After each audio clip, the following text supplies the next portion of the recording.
noches, querida audiencia. Bienvenidos a Mirando Lejos. El objeto de este editorial va a tener un propósito muy sencillo: explicar las consecuencias que tienen un Estado deforme, un Estado elefántico, un Estado que arrastra problemas de décadas, un Estado que no es capaz de anticiparse a las necesidades del proceso político, un Estado que muchas veces puede constituirse o se constituye en un elemento que obstruye, que amenaza el crecimiento sostenible y nos está arrebatando la posibilidad del desarrollo social como meta compartida entre todos los paraguayos. Yo siempre recuerdo, y la semana pasada empecé reflexionando a partir de una frase de un poeta romántico alemán, Hölderlin, que decía: siempre que el hombre ha querido hacer del Estado su cielo, terminó haciendo de él su infierno. Siempre que el hombre ha querido hacer del Estado su cielo, terminó de él haciendo su infierno. ¿Y por qué lo digo esto? ¿En qué contexto estoy mencionando esta frase de este poeta romántico alemán Hölderlin? Porque nosotros estamos ante una situación en donde las reformas que son necesarias dentro del Estado no pueden seguir dilatándose. Quiere decir, hay cosas que ya no hay que hacer en el 2026, sino que hay que empezar a hacerlas en el 2025. No solamente lo que tenga que ver con la agilidad de la gestión administrativa, que sabemos que tenemos un Estado elefántico, tenemos un Estado que no puede proveer y garantizar los servicios públicos, tenemos un Estado que fracasa en la justicia, tenemos un Estado que muchas veces se ve sobrepasado en lo que hace a la seguridad ciudadana.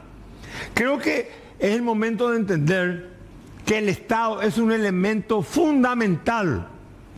¿Qué quiere decir? Los ingresos y los egresos del Estado, la ley de presupuesto general de gasto de la nación, es una herramienta de la estabilidad macroeconómica que necesita el Paraguay. Con un Estado deficitario, con un Estado que arrastra deudas, con un Estado que está entumecido, que es incapaz de hacer reformas económicas, puede haber un retroceso, un salto hacia atrás, no hacia adelante, en el crecimiento económico paraguayo. Hoy nosotros vemos que la macroeconomía es estable y sabemos que la macroeconomía per se por sí misma genera el contexto para que el activismo privado económico pueda ocupar su lugar. Nosotros, sin embargo, hoy en el Paraguay nos estamos enfrentando a una situación compleja. Tenemos cuellos de botellas que están impidiendo que demos un salto cualitativo hacia adelante y por sobre todas las cosas que están amenazando esta estabilidad macroeconómica, este crecimiento económico de 4%, Dios quiera que lleguemos a 4%, uno dice en 3,6, otro dice de 4, 4,1, 3,8. Nosotros tenemos que garantizar que el Estado no esté quebrado, porque un Estado quebrado, un Estado que tiene que recurrir a impuestos para seguir pagando los baches fiscales, es un Estado que le está sustrayendo la fuerza, los recursos al sector privado, que ha demostrado en las últimas décadas el sector privado el factor que dinamiza la economía paraguaya. Dinamizar en el sentido de mantener un crecimiento constante que orilla el 3-4%, que genera riqueza, que ha diversificado su vocación económica. En el sentido, vemos que la agricultura ocupa un lugar importante como pilar, como sostenedor, como la ganadería, pero el gran generador de empleo público está en el sector servicios y en el sector industria. Pero para eso hay que entender algo. ¿Podemos nosotros tener un sector público quebrado y un sector económico pujante? O sea, pongamos en la balanza, sector público quebrado, sector privado pujante. Y eso tiene sus cortapisas, especialmente en una economía como la nuestra, en donde el sector privado no está 100% consolidado todavía. No es que tengamos, no somos Italia. Italia en la década del 70, en la década del 80, en el 90, o algunos países de la Comunidad Europea, estaba en su sector público quebrado, pero sin embargo, su sector privado era un sector privado pujante. Hoy en día esa pujanza del sector privado italiano y de todos los países del mundo se está viendo amenazada, entra en competencia con la manufactura del mundo que es China y que a la larga va a terminar siendo reemplazada por la India. Pero volvamos al caso paraguayo. Nuestro sector privado es un sector privado que no tiene la musculatura. ¿Por qué no tiene la musculatura? ¿Son incapaces los del sector privado? No. El mercado paraguayo, la estrechez del mercado paraguayo, 6 millones de habitantes, siempre ha sido, y pocos consumidores, siempre ha sido el límite que tiene la posibilidad de crecer el Paraguay. Obviamente nosotros estamos diversificando también nuestra vocación económica y tratando de exportar valor agregado. Pero todo eso lleva su tiempo. Ahora bien, ¿cuál es la amenaza del sector público? La amenaza que el sector público le está poniendo al sector privado. ¿Cuál es el obstáculo, el palo en la rueda que el sector público le está poniendo al sector privado? Un elemento central es la caja fiscal. La caja fiscal se armó hubo mucho ruido y pocas nueces, como se dice, cuando se creó la superintendencia que tenía que supervisar todas las cajas jubilatorias. Al final todavía creo que falta que estén integrados por los jubilados. Se nombraron 2 del sector privado, del sector obrero. Ahora bien, nosotros vamos a poder avanzar con una caja fiscal que esté en déficit, con una caja fiscal que en el primer cuatrimestre le costó al Estado paraguayo 102 millones de dólares. El Estado no es una atracción. Quiere decir que nosotros los contribuyentes, los que no tenemos jubilaciones, tenemos que pagar a la caja fiscal para que los funcionarios públicos puedan tener su jubilación garantizada. Y yo estoy de acuerdo que los funcionarios públicos tengan que tener su función, o sea, su jubilación garantizada. Lo ideal sería que todos los paraguayos tengamos jubilación garantizada. Pero muchos paraguayos no tienen jubilación garantizada. Y la caja fiscal paraguaya hoy arroja en el primer cuatrimestre un déficit de 102 millones de dólares. Se prevé que el déficit para finales de año será de 300 millones de dólares. Se prevé que el déficit de la caja fiscal en un par de años será 600 millones de dólares. La pregunta es, ¿quién paga eso? ¿Paga papá Estado? No, eso lo pagan los contribuyentes. Los señores que están cotizando en IPS y una gran mayoría de paraguayos que ni siquiera en IPS cotizan, que no tienen jubilación y a través del impuesto, el impuesto del IVA y otros impuestos a la renta tienen que estar pagando para cerrar ese bache fiscal. Si no se resuelve, si el ministro Fernández Valdovinos no lleva este año lo antes posible, más temprano que tarde, el proyecto de reforma fiscal, nosotros vamos a seguir acopiando problemas. Y cuando más se junten, cuando más se acopien, cuando más se acumulen los problemas, es más costoso resolver los problemas para el pueblo paraguayo. Los platos rotos se pagan más caros cuando más tarde son resueltos, se los resuelve. Por eso que el gobierno del presidente Santiago Peña y el ministro Fernández Valdovinos, hombre sólido desde el punto de vista intelectual, nos pueda traer lo antes posible, pueda acercar al Parlamento la reforma de la caja fiscal. Y ojo, que la reforma del Estado es un tema complejo. ¿Por qué razón? Hay una ambigüedad. En la reforma del Estado, el Estado es el objeto de la reforma. Hay que modificar el Estado como objeto, pero el Estado también es sujeto. El Estado mismo se va a tener que dar las normas para poder corregir las deformaciones elefánticas que hoy en día tiene el Estado paraguayo. Enseguida hablaremos con Amílcar Ferreira sobre estos temas y luego sobre la legalidad de las intervenciones con el doctor Rodrigo Llodice. como dijimos, las dos ciudades más importantes del Paraguay están intervenidas. Enseguida, después de la pausa.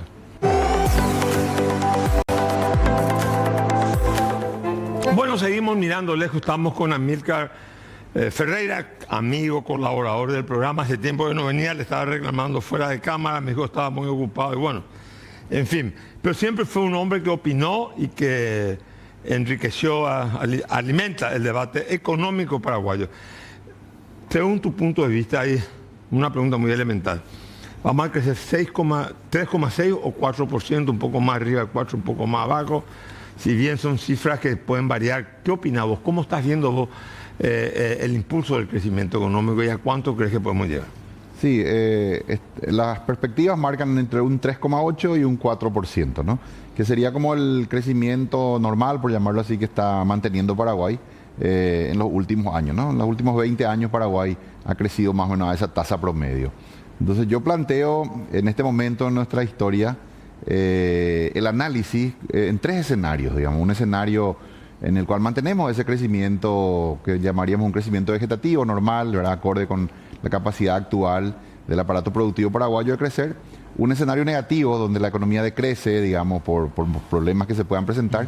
Y un escenario más optimista donde si se dan ciertas cosas, ¿no? Cierto mejoramiento, podríamos ir a un 6%, ¿no? Con un aumento importante de las inversiones, ahora que tenemos el grado de inversión, digamos que existe esa posibilidad. Podemos hablar de eso, sí. Cortito, tenemos el grado de inversión que hemos leído, pero hablaste vos cuando que el déficit institucional sigue conspirando contra el grado de inversión, porque el año pasado creo que recibimos solamente 300 millones de dólares de inversión extranjera. Así es. Y Uruguay recibió 1.000 y algo. 3.000. 10 veces. Sí. 10 veces más, y Uruguay es 40% más caro que Paraguay. Sí. O sea, ¿qué pasa? Sí, la presión tributaria de Uruguay está en 28,5, Paraguay está en 11.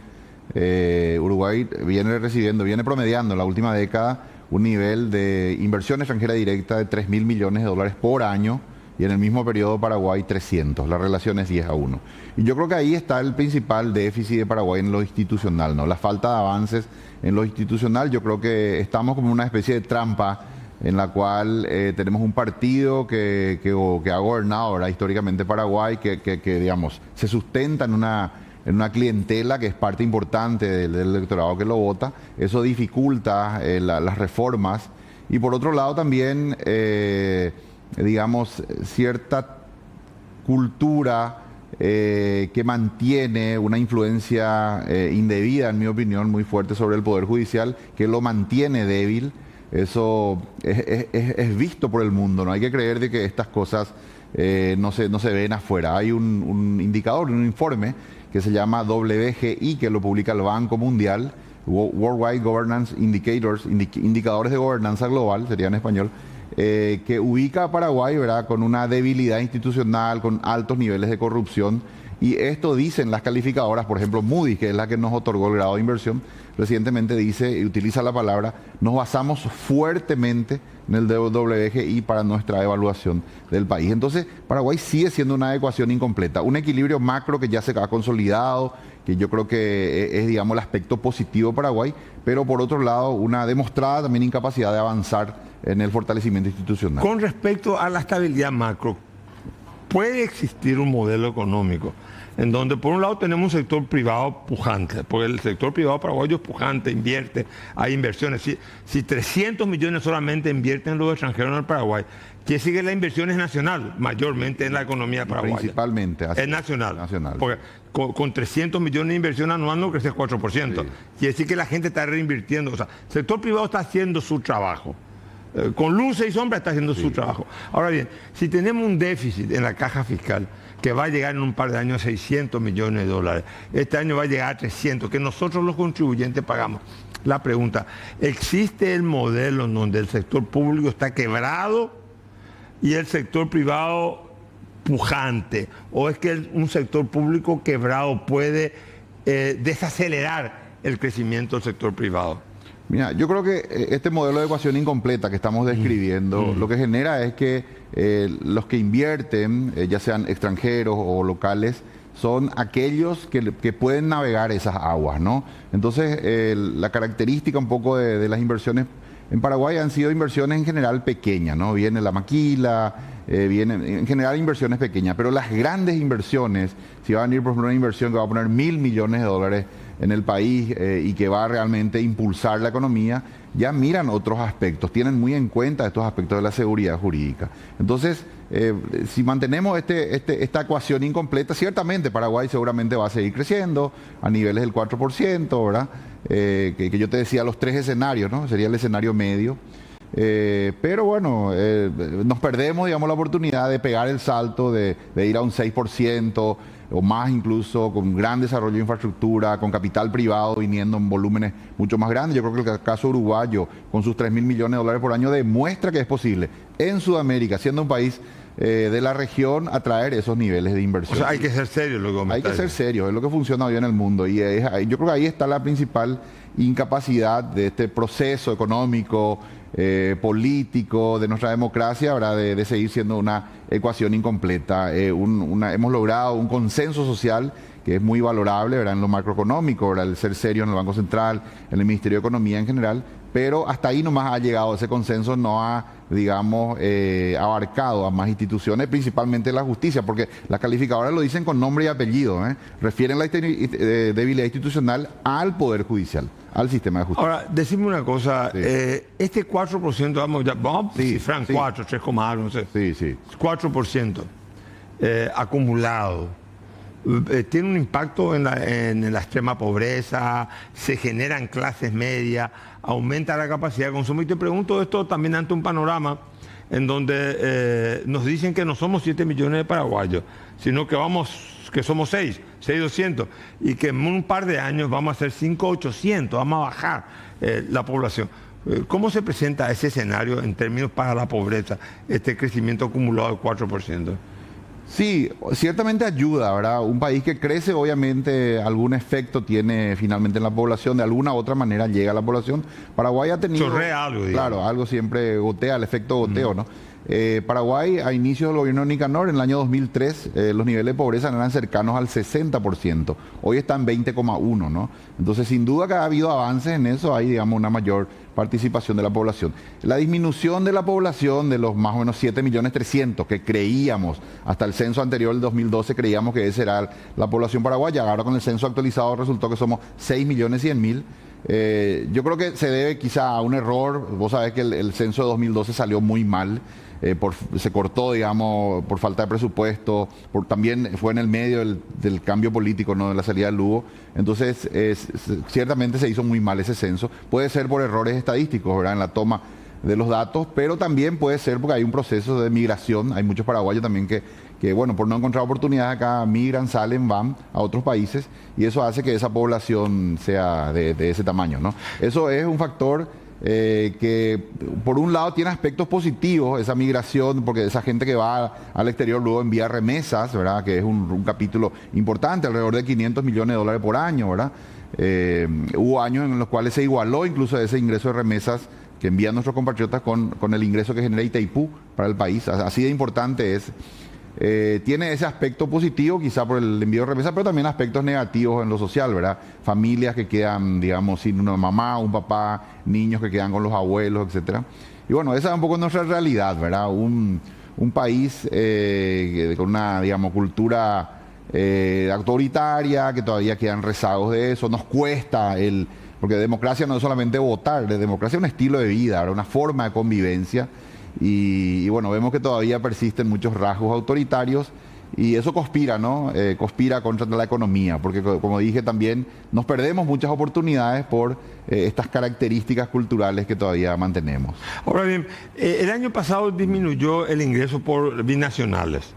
Sustantivamente, Itaipú creo que produjo solamente 70.000 megawatts de energía eléctrica. Eso quiere decir que perdimos por partida doble, perdimos en Itaipú, producimos menos energía en Yacyretá también. El precio de la soja, la producción fue la misma, pero el precio bajó en un 25%, pero el Producto Interno Bruto se mantuvo, cerca del 4%, ¿no? Así es. Hay cálculos que dicen... La pregunta, ¿a qué se debió? Ya que se redujo la implicancia de las binacionales. y también del precio de la soja. ¿A qué se debió que mantuviéramos ese crecimiento? Sí, hubo otros sectores que han crecido, por ejemplo, el sector de hotelería ha tenido un crecimiento. Creo que tiene que ver también con muchos eventos que últimamente se están haciendo en Paraguay, entonces ese sector factura más. Creo que es interesante eso, ¿no? Esa estrategia de ir trayendo eventos importantes al país. El sector construcción, que sigue muy dinámico, de hecho en la última década el sector de la economía paraguaya que más ha crecido ha sido el sector de la construcción. Mientras la economía crecía a una tasa promedio del 4%, el sector de construcción creció al 6% promedio anual en la última década. Entonces sigue siendo un sector dinámico, vemos que hay una afluencia de inversión en la construcción, ¿no? De edificios, de viviendas. Es un sector que está bastante dinámico. Y en general la economía de servicios, ¿verdad? Que también se ha ido expandiendo, el comercio de frontera también con buenos números, una recuperación a partir después de lo que fue la pandemia, con la caída que significó prácticamente, cayó un 25%, después se fue recuperando y hoy ya está con niveles, digamos, inclusive superiores a lo que tenía en 2019 prepandemia. Y bueno, básicamente esos sectores son los que han impulsado en un año en el cual ciertamente, como bien lo mencionás, tuvimos una afectación climática, ¿verdad? Que afectó ciertamente una parte de la cosecha en volumen, y con precios también bueno, que no han sido quizás de los mejores, pero a pesar de ello, estos otros sectores han compensado ese efecto, ¿no? O sea, a ver, el sector primario es 10% del PIB paraguayo más o menos, la agricultura. Las binacionales representan el 5%, 85% es el resto de la economía, industria y servicios e informalidad, todo lo que tenga que ver con la informalidad económica. O sea, quiere decir que ese sector del 85%, prescindiendo, está creciendo en un 6%. ¿Se puede calcular eso o es una cifra exagerada o no se puede calcular? Probablemente está en ese orden, ¿verdad? Para promediando llegar a ese 4% anual. Y decimos una cosa, hay una clase media que ha aumentado la capacidad de consumo. Hoy en día, digamos, el que tiene una producción dice, bueno, yo no puedo exportar, no tengo capital, no tengo tecnología. O sea, para exportar hay que exportar un bien, salvo la agricultura o la carne, digamos. La pregunta que te quiero hacer, ¿hay clase media en el Paraguay para que se ha incrementado la capacidad de consumo de nosotros los paraguayos? Sí, yo creo que sí. De hecho, el PIB per cápita, así en números redondos, se fue de $1.500 en 2003 a casi 7.000 actualmente, ¿verdad? Es indudable que ha habido, y eso ubicado ya en el marco regional, Paraguay ha sido el segundo país, después de Uruguay, el segundo país que más ha mejorado su PIB per cápita, que es el PIB total del país dividido a la población, ¿no? Y con este aumento que somos menos, claro, porque aumentó más también. Eso también contribuye, ¿no? Porque al ser menos, el divisor es menor, ¿verdad? Claro. Pero sí, sin duda que ha habido avances. Por eso te digo que ese escenario medio que te menciono, el crecimiento al 4, un crecimiento ciertamente vegetativo, impulsado principalmente por capital nacional, por gente que sabe navegar estas aguas, como te dije, con una escasa venida. O sea, el capital nacional es clave para el desarrollo del país, debido a que el capital extranjero parece que por más viajes que se hagan, no descubre que Paraguay existe. No, probablemente hay una parte que no descubre que Paraguay existe y otros que leen los informes de las calificadoras que hablan, ¿no?, de los aspectos positivos, pero también de digamos, los aspectos peligrosos para la inversión que todavía mantiene Paraguay. Esa inseguridad jurídica referida a la debilidad del sistema de justicia. Por eso te digo que actúa como una red. Eso viene en las inversiones pequeñas, pero alguien que va a poner 1.500 millones de dólares sí lo va a pensar dos veces, porque bueno, ya hay otros factores que juegan, ¿no? Y el deterioro de la política, más allá del Poder Judicial, las instituciones, de la política en general, que la gente se siente en Asunción una suerte de cansancio con la política, no digo con determinados políticos, determinados partidos, con el estilo de gestión política. ¿Eso también observan la gente de afuera? Y sí, la corrupción. Claro, la corrupción en el WGI, el Worldwide Governance Indicator del Banco Mundial, el aspecto número uno más débil de Paraguay es el control de la corrupción, ¿verdad? Hablan de que los niveles de corrupción son muy altos comparados con otros países de la región y con países de la región que tienen grado de inversión. Cuando se hace esa comparación, la diferencia es muy grande. Y bueno, es también el talón de Aquiles de Paraguay, ¿verdad? Una cultura muy corrupta que no es compatible, no es, digamos, compatible con el grado de inversión. No es coherente tener altos niveles de corrupción y a la vez grado de inversión y pretender que grandes inversiones que hablan otro lenguaje, un lenguaje serio donde no hay necesidad, digamos, de hacer ningún pago extra, quiera aterrizar en el país. Pero cuando se ve la corrupción desde afuera, te pregunto, ¿se ve más este modelo prebendario, el nepotismo, el funcionario que no hace sus declaraciones de bienes, o es que la gente dice, porque si no hay tanta inversión extranjera, la gente, o sea, ¿cómo se entera de que hay tanta coima? ¿Cómo se entera? ¿Qué es lo que asusta? La desprolijidad, lo bochornoso, lo grotesco, de la manera como se administra el Estado de una manera premoderna, o es que la gente sabe, no, acá para hacer un negocio grande hay que pagar coima. ¿Cuáles son? Son dos modelos diferentes, digamos, o complementarios posiblemente. Sí. Estos informes toman, digamos, encuestas que se hacen entre los propios encuestados en Paraguay, empresarios, digamos, gente un poco representativa. Las embajadas también, los embajadores viven acá, saben cómo son las cosas, emiten sus informes, o sea, de alguna manera el mundo sabe muy bien cómo son las cosas en Paraguay. De la misma manera que nosotros que vivimos acá lo percibimos, no hay que pensar que en el mundo no se sabe todo lo que... Que la gente es tonta. Claro, que cómo son las cosas acá. Y luego también, casos puntuales, te lo digo yo que vivo, que soy, digamos, asesor financiero, trabajo, estoy todo el día en contacto con la clase empresarial, muchas veces con inversores también.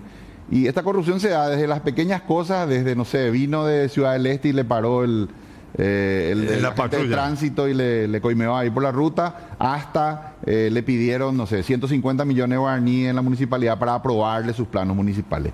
En todos los aspectos, lastimosamente, se nota eso. Es un modelo completo. Sí, es un sistema, digamos, corrupto, una cultura que debemos ir cambiando, no favorece, digamos, a un país que pretenda proyectarse en el mundo de las inversiones. Exagero al decir que la caja fiscal es un problema real del sector público paraguayo. Yo estoy exagerando. Es un problema grave, y es un problema que, por lo que vemos hasta ahora, le ha costado a los diferentes gobiernos, digamos, tomar el toro por las astas y hacer la reforma correspondiente, porque, bueno, afecta intereses del funcionariado público, que a su vez es la principal base, ¿no?, del partido de gobierno. Entonces, ya el déficit está en los 281 millones de dólares, cerró el 2024. Se cree que para el 2029 estaría llegando más o menos a 1% del Producto Interno Bruto. Estamos hablando de más o menos 400 millones de dólares y no para de crecer, ¿verdad? Inclusive titulares que hemos visto en estos días en los periódicos hablan de que está creciendo más rápido de lo que estaba previsto, y bueno, es un problema, ¿no? En la medida que se van jubilando... ¿Cómo se paga el déficit de esa caja? Ese déficit, la caja tiene 6 colectivos, dos de los cuales son deficitarios, que son las Fuerzas Armadas y la policía y el magisterio, los maestros, digamos, y otros 4 que son superavitarios. Entonces se da, por un lado, un subsidio cruzado, pero ya el subsidio específico de los militares y policías se paga ya con impuestos.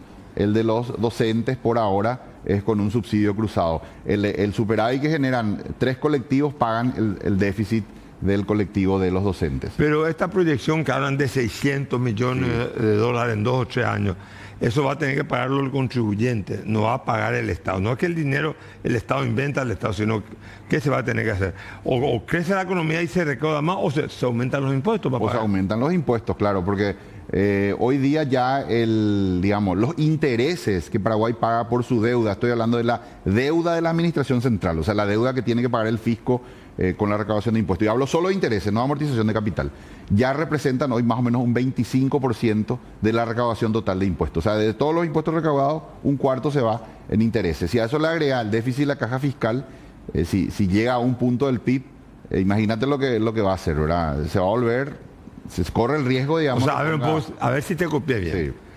Por las tasas de interés que tenemos, no la amortización, tasas de interés, sí, que por los préstamos que hemos tomado últimamente, más el déficit de la caja fiscal, vos me estás hablando de que va a tener tanta incidencia en el PIB que más temprano que tarde puede haber un ajuste tributario por estas 2 razones. O sea, claro, digamos, el pago de tasa de interés más el déficit de la caja fiscal pueden significar, ocasionar un aumento tributario. Claro, no debería subir mucho la deuda, porque en la medida que aumenta la deuda, siempre los gobiernos creo que tienen la tentación de, bueno, vamos a movilizar la economía endeudándonos más. La deuda ya ha llegado a un techo. Hoy día los intereses que paga anualmente Paraguay están en el orden de 1.250 millones de dólares, solo intereses, y eso representa más o menos acuérdate que Paraguay recauda 11% del PIB, la presión tributaria está en el 11%, y ya la presión, ya de esa presión tributaria del 11%, más o menos un 2,5% hoy día ya es intereses de la deuda. Si a eso le sumas un punto más del déficit de la caja fiscal,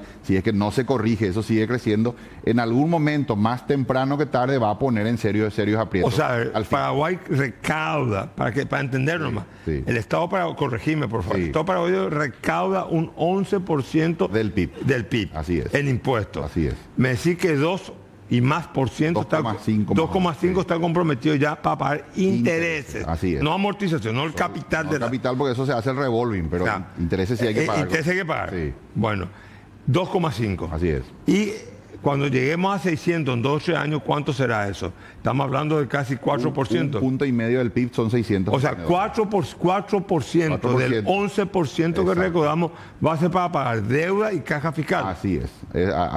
Ese es el escenario que se presenta. Por eso es que estas reformas... Entonces, ¿cómo se va a gastar en educación, en salud, no va quedando en seguridad? Nada. Vos habrás visto que en el primer año de este gobierno hubo un recorte fuerte del rubro de inversión. Vos habrás visto que la Ruta 1, yo viajé a la Ruta 1 en ese primer año de gobierno, y era realmente increíble, ¿verdad? El nivel de abandono al cual llegó esa infraestructura. Era prácticamente imposible transitar este tramo del acceso sur. Encarnación. No, del acceso sur hasta Paraguarí. Después estaba un poco mejor, pero realmente llegó a un estado que era ya un peligro mortal. De hecho, hubo accidentes donde murió gente, ¿verdad? Y otras rutas también, hasta el mantenimiento. Yo entendería que por un recorte no se hagan, digamos, rutas nuevas, pero que se abandone ya. Como al principio sostuvo, lo que te quiero preguntar es lo siguiente. Filosóficamente, hablando de tu punto de vista, de tu ángulo, ¿es posible que el sector privado, que una economía capitalista de mercado, crezca con un Estado fallido? Puede crecer puede prosperar una economía, generar puestos de trabajo, consolidar la clase media con un Estado que está fallido, con un Estado deficitario, con un Estado que estamos hablando de 11 puntos que recauda de tributo, 4 va a terminar siendo para pagar caja fiscal e intereses de la deuda. Mira, vemos diferentes casos en el mundo. Obviamente que tener un Estado deficiente, corrupto, eso no ayuda, claramente actúa como un lastre, ¿verdad? Igual el país puede seguir creciendo. Yo creo que Paraguay es en ese sentido un ejemplo, ¿no? Puede seguir creciendo, pero no puede aprovechar todo su potencial. No puede ir a tasas más altas, no puede tener niveles grandes de inversión extranjera directa, que ya, por ejemplo, Uruguay tiene una tradición democrática, institucional importante, y eso hace que, bueno, grandes inversiones, te decía, los 3.000 millones de dólares al año que aterrizan.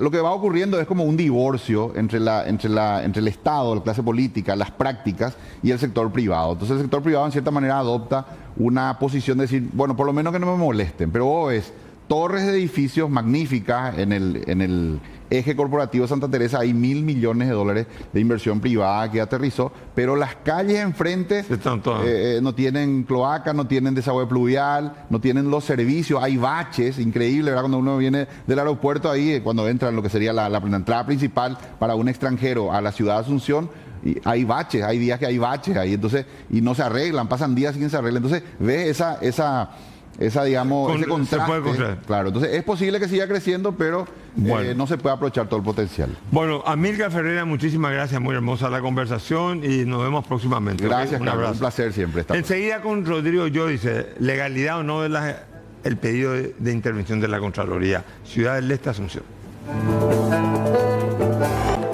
Bueno, seguimos mirando lejos, está con nosotros el doctor Rodrigo dice, queremos hablar con toda neutralidad desde el punto de vista jurídico, las intervenciones a la Municipalidad de Asunción y a Ciudad del Este. Rodrigo, ¿cómo está? Un placer de tenerte con nosotros. Buenas noches, doctor, a toda la audiencia. El placer es todo mío. Bueno, ¿qué razones motivan este pedido de intervención por parte de la Contraloría? En primer lugar, la Contraloría es el órgano competente para solicitar o no una intervención y cuál es el procedimiento a seguir. ¿Cómo no?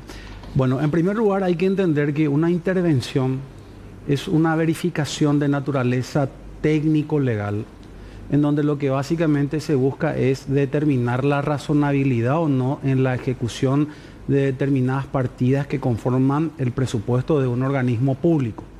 Pero también tiene un contenido de naturaleza política, ¿Por qué? Porque mediante este tipo de mecanismos se permite comprobar la razonabilidad del uso de determinados recursos en el cumplimiento de los fines y de las acciones y políticas socioeconómicas que implementa un determinado organismo del Estado. Por eso es que es una herramienta constitucional de naturaleza excepcional y así lo debemos ver los paraguayos.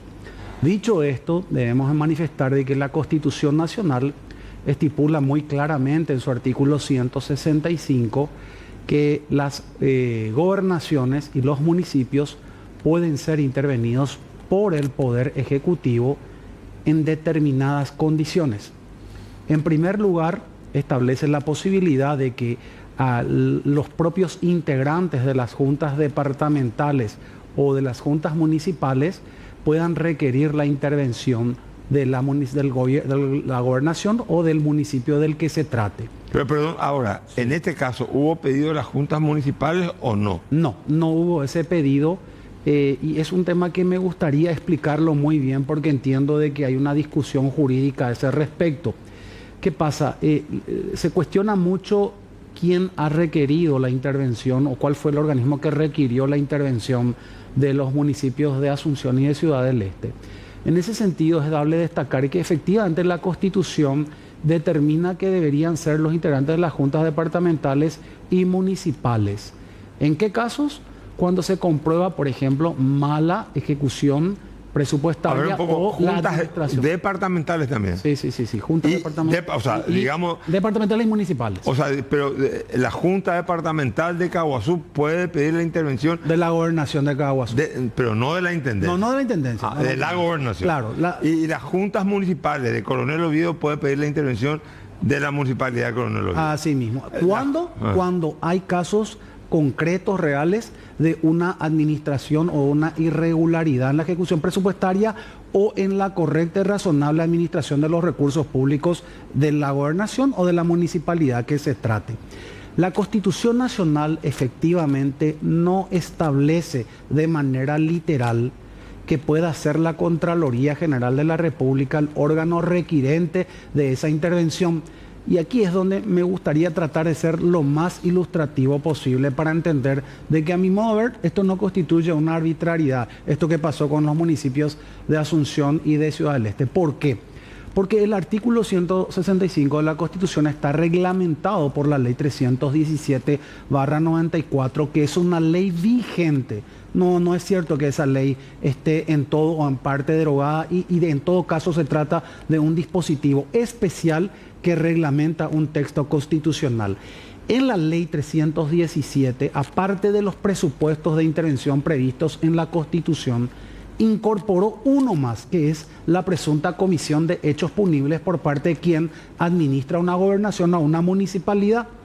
Eso no implica un quiebre constitucional, ni mucho menos confronta a la Constitución Nacional. Y esto es lo relevante. En el artículo 2, en su último apartado, estipula que uno de los órganos requirentes para la intervención de una gobernación o de una municipalidad ante la evidencia de una grave irregularidad en la ejecución presupuestaria o una correcta administración de fondos públicos, la Contraloría General de la República sí efectivamente puede solicitar ese tipo de requerimientos. Es decir, existe un fundamento legal y me van a decir, pero la Constitución no dice eso. Correcto.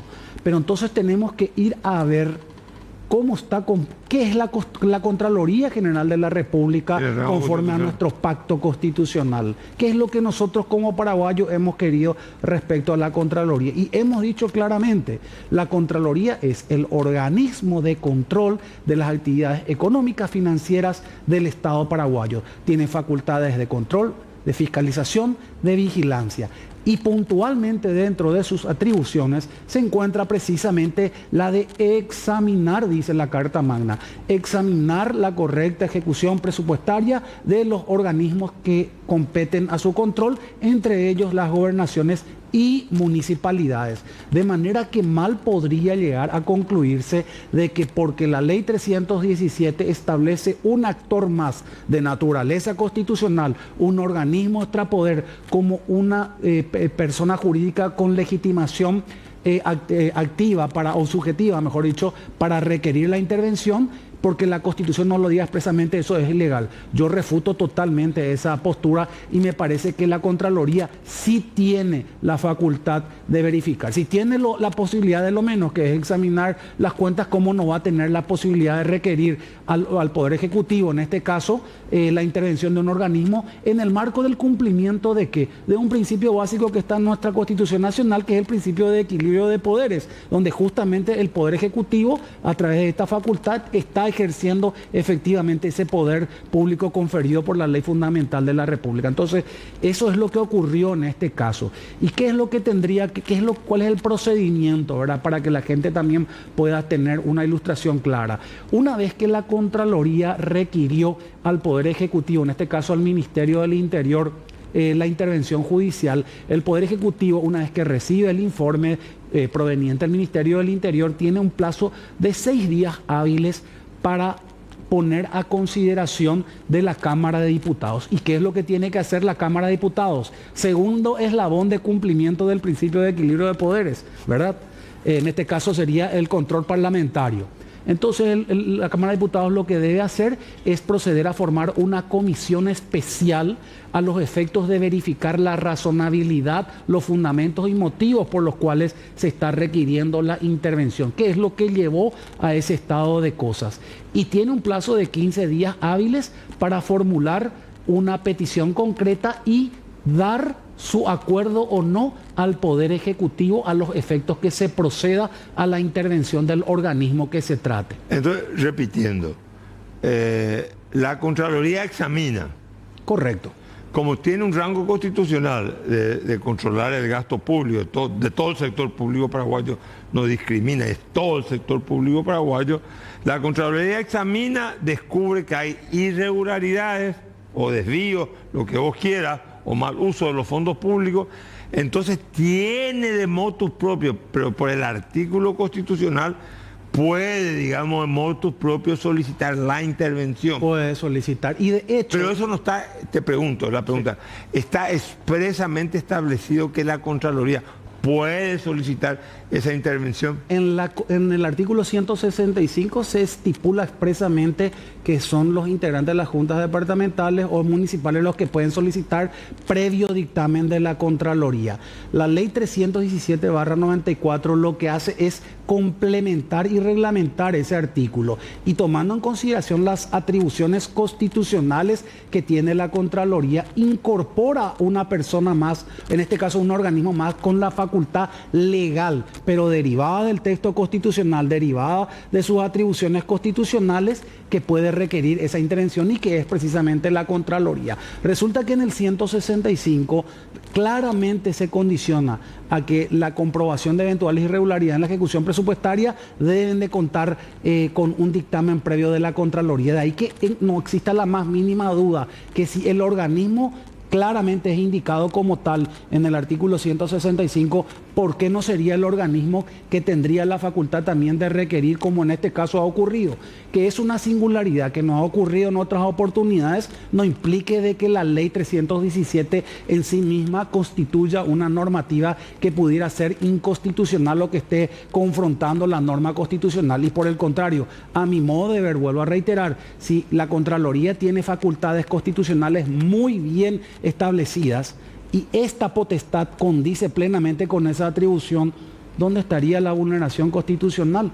O sea, para que exista una vulneración constitucional tendría que haber un agravio, y el agravio no puede ser incierto, no puede ser teórico, tiene que ser un perjuicio real, evidente. Y en este estamos caso perjudicando, concreto, déjame que haga el abogado del diablo. Sí. No le estamos causando agravio a un principio fundamental como es la soberanía popular. Fueron electos los intendentes. De ninguna manera, doctor. Es más, quisiera nomás hacer referencia a una obra del doctor, del ex integrante de la Corte Suprema de Justicia, el doctor Enrique Sosa, donde justamente haciendo referencia al artículo 165 de la Constitución Nacional estipula de que es una especie de excepción al principio de autonomía de las municipalidades, el tema de la intervención, y que tiene nuevamente su fundamento en ese principio de equilibrio de poderes al que hice referencia. Es más, hay fallos de la Corte Suprema de Justicia, no muchos, pero donde expresamente estipulan que de ninguna manera un proceso de intervención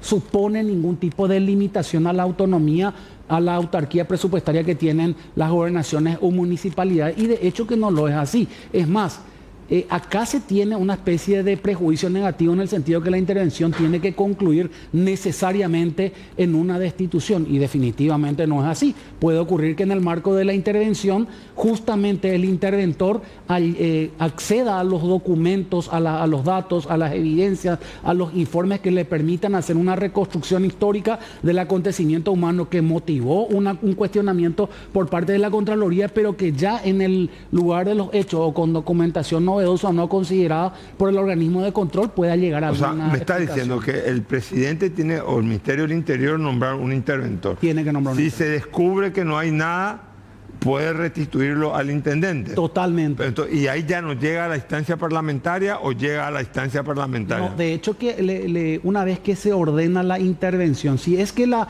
Cámara de Diputados presta su acuerdo para la intervención, el Poder Ejecutivo tiene un plazo de 15 días hábiles para designar un interventor. El plazo de duración de una intervención desde el punto de vista constitucional máximo es de 90 días, pero la ley que reglamenta ese artículo constitucional estipula que el interventor tiene que presentar su informe en el plazo de 60 días hábiles, confirmando o descartando los motivos por los cuales eventualmente se produjo la intervención. De hecho, el interventor designado por el Poder Ejecutivo es una persona que tiene que tener determinadas características especiales. Tiene que ser graduado en Derecho o en Ciencias Económicas, contables. Tiene que tener los mismos requisitos para ser gobernador o intendente, salvo el tema de la residencia. Y esto también es muy importante entender.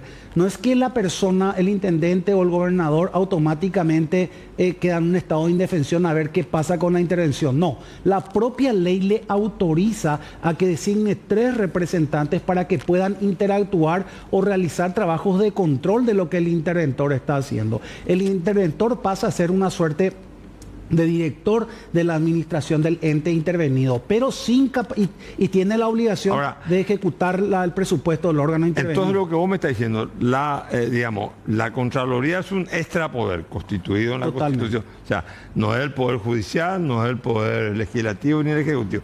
Se llamó extrapoder cuando hicimos en la Constituyente.